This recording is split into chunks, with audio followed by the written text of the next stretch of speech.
What is? Does the Imperial Steel Company fit your mental picture of a corporation? It's big business, but do corporations have to be big business? Take Renneker's Incorporated, a drugstore. Corporations aren't always big, are they? And not all corporations are businesses. Consider, for example, Fairview Incorporated. A town is not a business, is it? What about schools and colleges? They are often corporations, as are many churches, hospitals, and other nonprofit organizations. But business makes up the great majority of corporations, whether small or large. Incorporation is one way of organizing a business. It is one form of business ownership. Imperial Steel Incorporated has many of the legal rights of a person. It owns the land and buildings and equipment. It can buy and sell property. It can borrow money. It can sue in court and be sued. It carries on a business.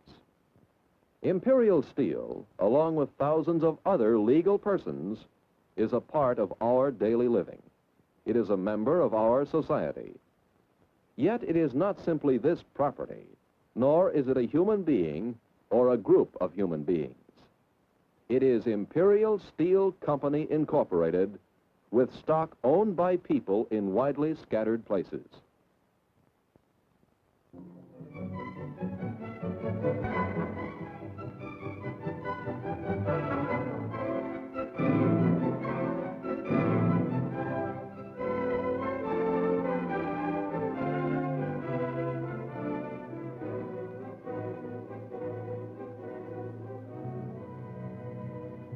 I set a high value on my stock in Imperial Steel. It pays good dividends. It's a sound investment. And now you advise me to sell it. What kind of a lawyer are you, Sid? Well, you'll have to raise the cash somehow. And I think the stock's the best way. Your books show clearly that the store is in no position to pay for all this new equipment and decorating. So, you and your partners are each personally liable for the whole amount. My partners. You know very well they haven't got anything more to put into this business. Just because I have this stock and a little property, I have to come to the rescue or we'll be sued. Just as I told you when this partnership was formed.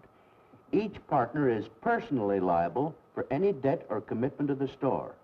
As a partner, you are legally bound by such contracts to the limit of your personal assets. Partnership. How'd I ever get into this? I was a lot better off in the days when I ran the business myself. Fairview Clothing Store. Walter Brown, proprietor. A good little business. All my own. I was a, how do you say it legally? Single proprietor. That's it. I ran the store the way I wanted to. I could do as I pleased. And I collected all the profits. That's the way to run a business, on your own.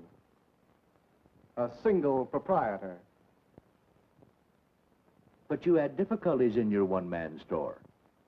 Your good location attracted business, more business than you could handle alone. Besides waiting on customers and receiving and stacking goods on the shelves, you had paper trouble, sales slips, bills, invoices. Man, did you need help. And suppose you got sick. Where would your one-man business be?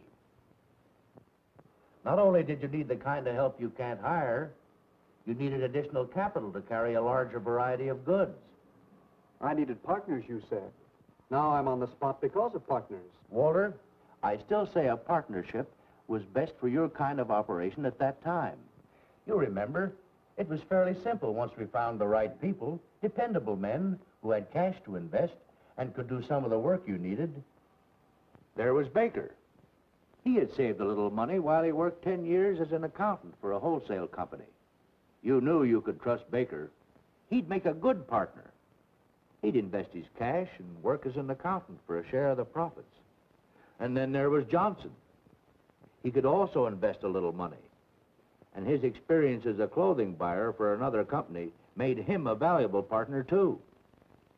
We knew they'd work hard for the business because each had a personal interest in making it go, as well as the ability to do the work that had to be done. So you were partners in the Fairview clothing store. And with their cash and their help, you were able to expand a little, take on some additional lines of goods. Yes, I think your partnership has done quite well. I suppose so. At least we did well, until Johnson made the deal for those expensive modern fixtures and new storefront and signed commitments for more than our ready cash. He was just talking to more than we can handle right now. We'd like to modernize the store like that, but where is the money coming from? Johnson signed the contract. I have to pay for it. Even though I'm the biggest investor in the store, I can't cancel a contract for all that custom-made equipment. It's just lucky for this whole partnership that I can scrape up a little more money to invest in this store. But I don't want this to happen again. What can I do? Can I get rid of my partners? Own the store myself again? You can't afford to buy them out now, can you?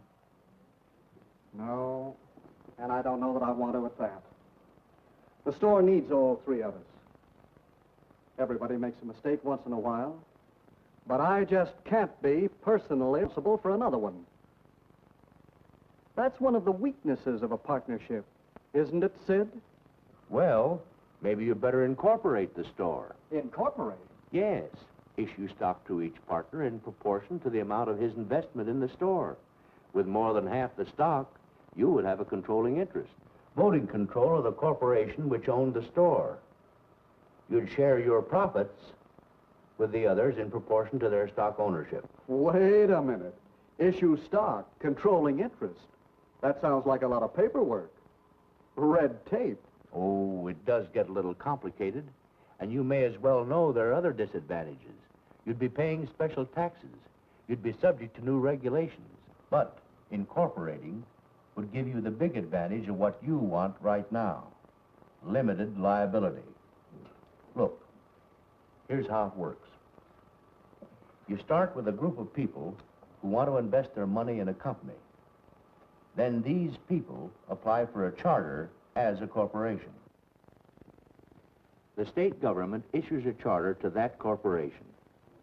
Now, that corporation operates legally as an individual person. It is not a group of people. It is, under the law, a legal entity, or the same as one person engaged in business. And that person is responsible for the debts and... Look here a moment. Here is the Fairview clothing store as it is now, with the three of you as partners. Suppose you all agree to dissolve the partnership and incorporate. The stockholders will elect a board of directors. In this case, as largest stockholder, you can select a board of directors, yourself and your partners, who will vote to make you president of the corporation. Legal and complicated. But if you say it's necessary, and it will let me tell the corporation what to do, I'm in favor of it. And it will mean that none of the stockholders can be held liable for any more than his original investments. Sure. That's what we mean by limited liability. Well, then, I think it's a good idea. I do, too. As a matter of fact, I was thinking I'd like to put some money into Fairview Clothing Store Incorporated. Looks like a good investment to me. Maybe you'd like to invest enough to pay for this equipment and decorating? Well, the amount involved would still leave you with a controlling interest. I'll do it. Let's see if we can get your partners to agree to incorporate. Maybe I can hang on to my stock in Imperial Steel Incorporated. Yes, Mr. Brown will remain one of the many owners of Imperial Steel Company Incorporated. Because the stock of this company is offered on a stock exchange to the general public, it is known as an open corporation. Like many large open corporations, Imperial Steel is not controlled by any one person. Stock shares are bought and sold as large and small investments of many people. The management of the company is handled for the stockholders by the elected board of directors. Thus, by the pooling of capital at limited risk to the individual owners, corporations can make a contribution to clothing in our economic life.